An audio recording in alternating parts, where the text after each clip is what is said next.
I'm Alice. Life's thrown me some tough breaks, but who can say they haven't had their share? My dad was everything to me after Mom passed when I was young. It was always just the two of us, facing the world together. He placed a big emphasis on education, scraping together whatever he could to support my college aspirations. "You're going to make it, kid," he'd say with a wink as he dropped coins into our makeshift college fund. I believed him, and more than that, I believed in us. After high school, I enrolled in the local community college with big dreams of making a name for myself in investment management. That's when I met Tom. He was part of my class, a charming mess of scruffy hair and casual confidence that somehow drew me in. We clicked immediately, exchanging looks during lectures and sharing laughs over cafeteria coffee. But then, everything fell apart. Dad passed away suddenly, no warning, just gone. And with him, our financial stability vanished. It turned out the college fund was more of a dream than reality. With Dad gone, not only did I miss his guidance, but I also faced the harsh reality that my time at college was over. I managed to finish my first year with sheer willpower, but eventually, I had to drop out as the money ran out. Dad left me the apartment, a modest 3-bedroom in a rundown area. It wasn't much, but it was home. Tom came over one chilly evening, hands stuffed in the pockets of his old jeans. "You live here by yourself, Alice?" he asked, glancing around the room where the wallpaper was peeling at the edges. "Yeah, it's just me now," I answered, trying to smooth down a stubborn corner of wallpaper. "It's not much, but it's all I have." He watched me for a moment, then stepped closer, taking my hands in his. "Let's get married, Alice.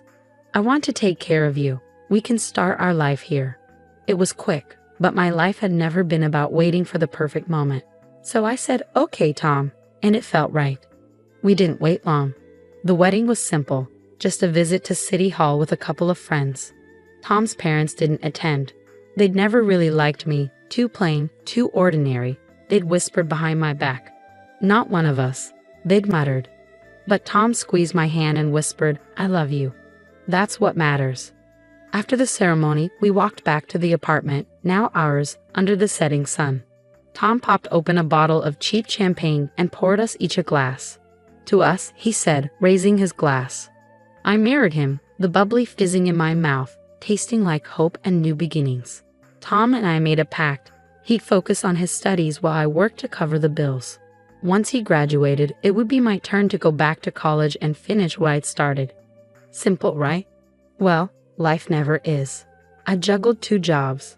By day, I was a cashier at a grocery store, handling long lines and grumpy customers. By night, I worked as a waitress at a diner, serving burgers and coffee to truckers and night owls. It was exhausting, but I powered through, driven by the thought of one day returning to college. Tom, on the other hand, was buried in his books, or so he said. But his demands increased. "Alice, when's dinner? I can't keep eating this fast food junk," he complained as I dragged myself in after a long shift. "I need something real, like Mom used to make." Tired and frustrated, I'd throw my keys on the table. "Maybe you should learn to cook, Tom. I'm not your mother." He'd scowl, shutting down. "I'm studying to make something of myself. The least you could do is keep the house nice." His words cut through my fatigue, igniting anger. But I kept quiet, afraid to rock the fragile balance we had. Tom's parents were no help. They were polished, well-educated. Everything I wasn't. They barely acknowledged me, and when they did, it was always with a thinly veiled insult.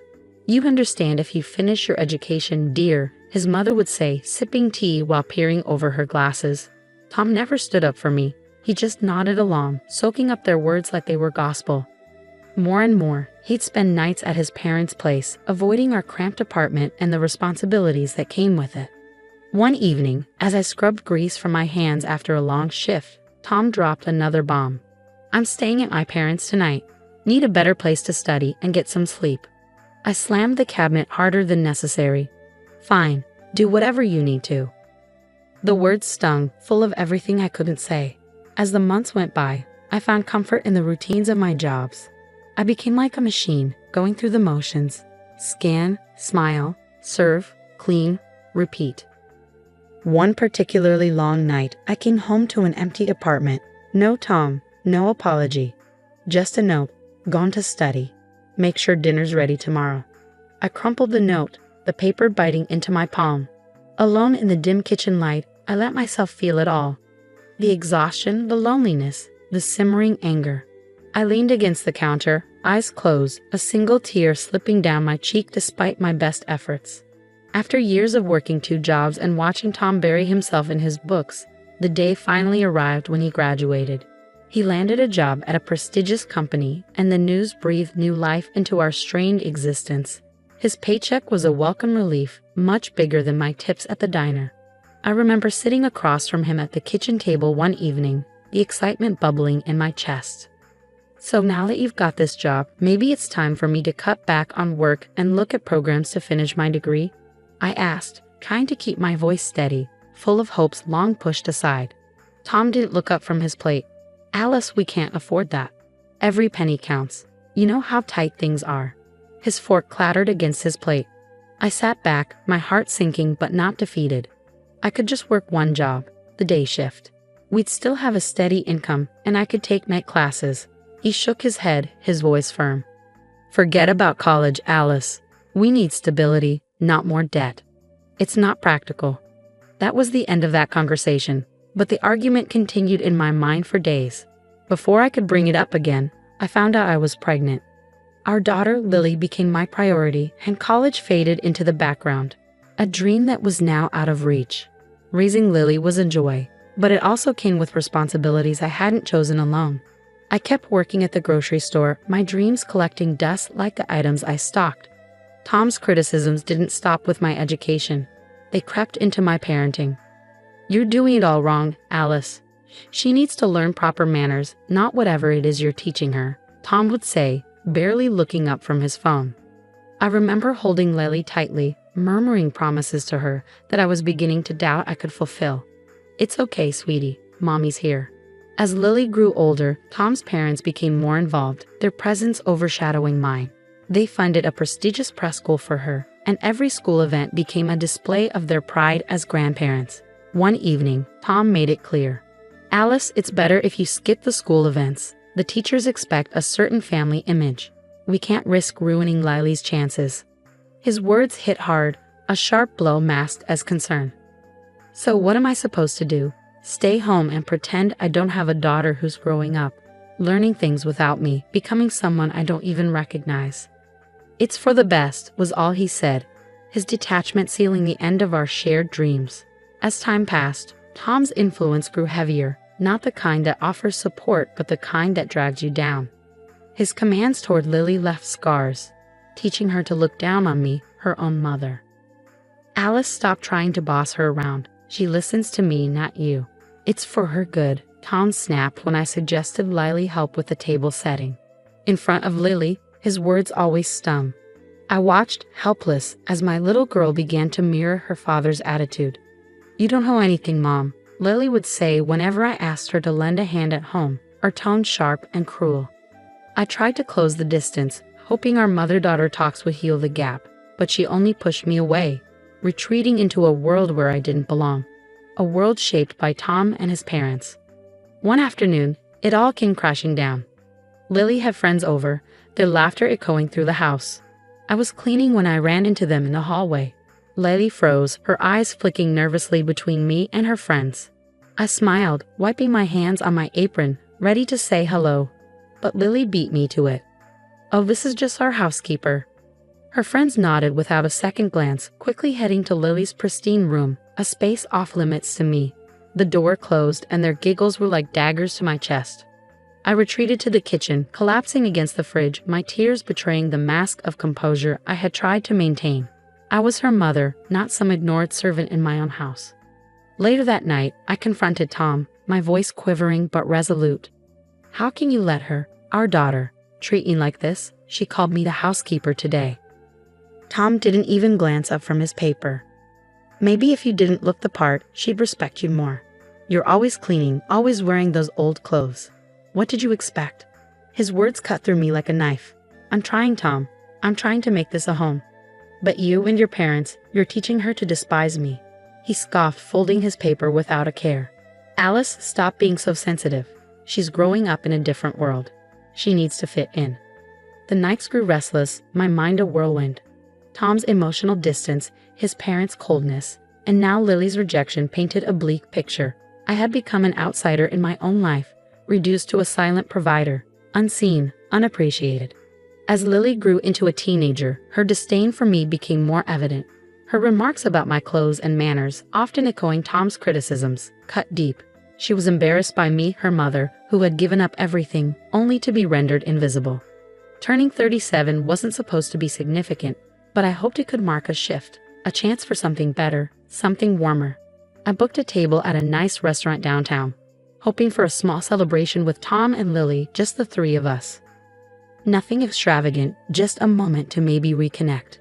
When I got home from work, my heart lifted with the thought of a quiet dinner with my family, but the apartment was eerily still.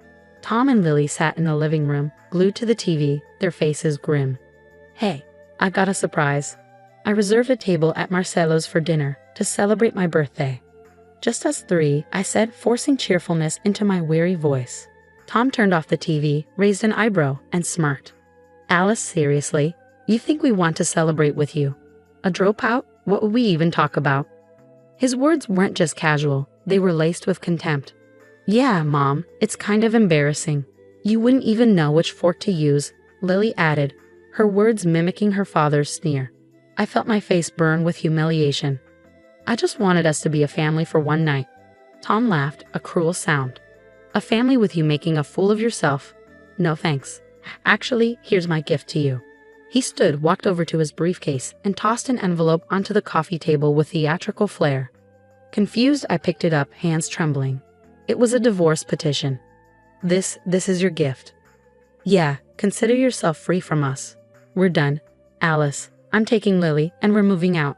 You can keep this place," he said coldly. Lily nodded, joining her father. "I'd rather live with Dad. You're just too embarrassing." It packed with chilling efficiency, dismantling my life, piece by piece. Not just the tangible things, but the remnants of affection, the last threads of a relationship. They left without a word, the door closing softly, leaving behind only silence. The divorce was swift and brutal. Tom's parents painted me as unfit, uneducated, a failure as a mother. Even Lily testified, her voice steady, her words rehearsed. "I want to live with my dad. He's better for me." In that sterile courtroom, listening to the accusations, something inside me snapped, or maybe it was forged into something stronger. Their words no longer held power over me. I was alone, truly alone, but in a way, that was the freedom I needed. I knew one thing for certain. I had to prove something, not to them, but to myself, that I was capable of more. That resolve led me back to college, enrolling again, older than most of my classmates, but with a fierceness that only life's hardships can teach. I hired tutors, spending evenings studying investment theories and financial models, pushing through the exhaustion. Social media, however, was a minefield. Every so often, a photo of Tom, Lily, and his new partner would appear, happy, carefree, living in some high-end apartment. The sting of seeing them so content while I was putting myself back together was sharp. But instead of letting it break me, I used it as fuel. Each picture, each post, drove me to push harder. I redirected my anger and hurt into my work, allowing the bitterness to fuel my ambition. When graduation arrived, I was no longer the same person who had first walked in. "You've got everything you need, Alice. Don't let anyone make you doubt that," my favorite professor, Dr. Henson, said in our final meeting. His words were a soothing balm for the rawness of my wounded pride.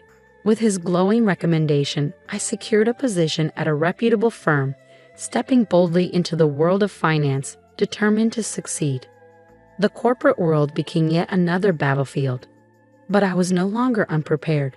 I began as a newcomer, but that didn't last long. Within 3 years, I ascended from the lowest rung to department head.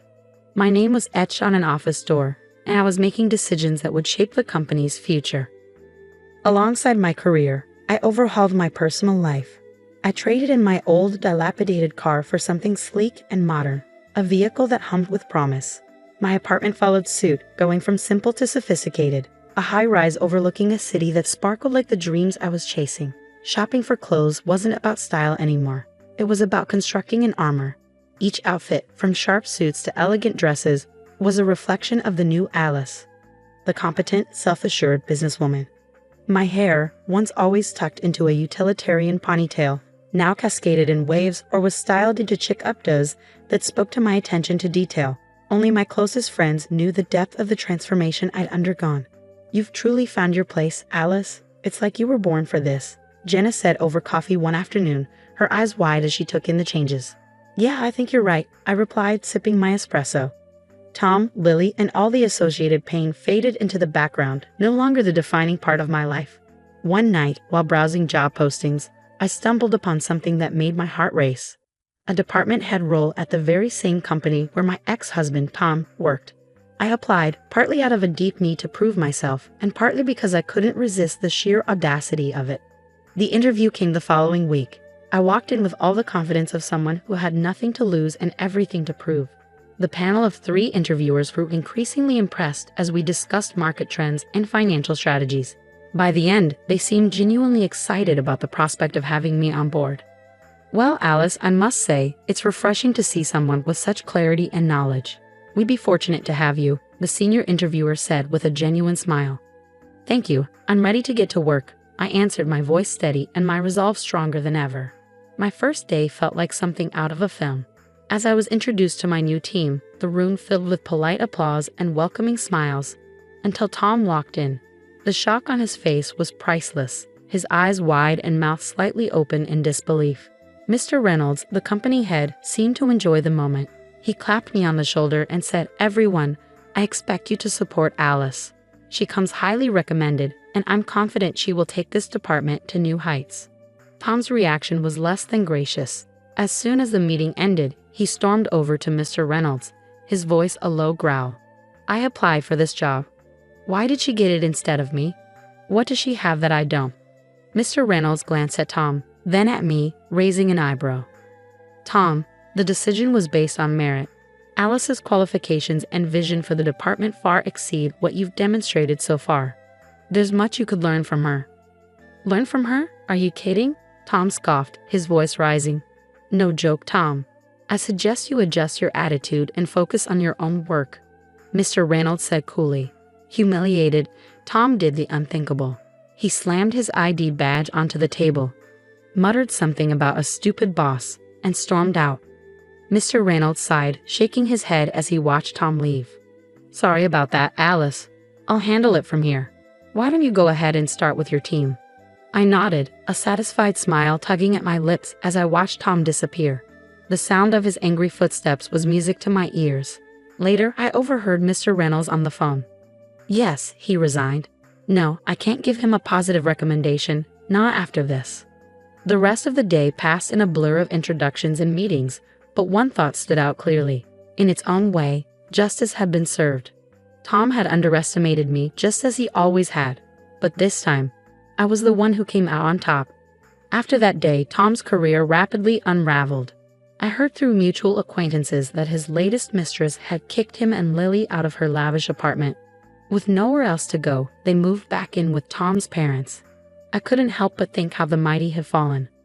During this chaotic period, Lily, now a college student and just as demanding as ever, showed up at my door. She whistled low. "Wow, Mom, you really stepped up, huh? I guess ditching Dad worked out for you." Her words were light, but there was a sharpness to them that made me wary. "Lily, what brings you here?" She strolled in, sinking into my plush sofa as if it were her own. "Well, things are tight at Grandpa's, and I thought, you're wealthy, well-dressed, and educated now.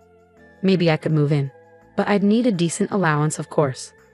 I looked at her, truly seeing the influence Tom had on her.